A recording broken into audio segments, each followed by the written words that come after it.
అంటే సురేష్ బాబు గారు, మనం సురేష్ ప్రొడక్షన్ మీద చాలా సందేశాత్మక సినిమాలు కూడా తీశారు. కమర్షియల్ సినిమాలు ఉన్నాయి, మంచి మెసేజ్ ఇచ్చే సినిమాలు కూడా చాలా వచ్చాయి మీ ప్రొడక్షన్లో.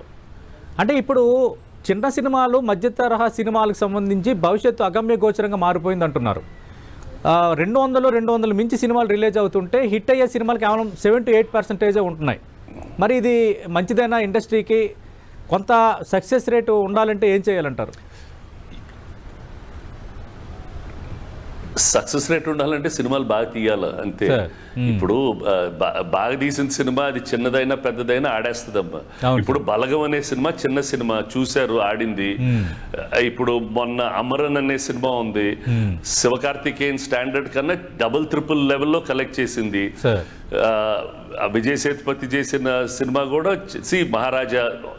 Anyone who does a good film, there is a market for it. ఇప్పుడు మీరు చెప్పండి, ఏదైనా మంచి చిన్న సినిమా బాగా ఆడింది ఉందా?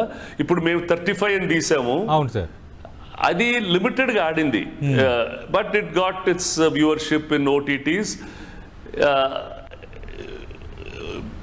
This is because peoples taste have also changed కదా. అవును సార్.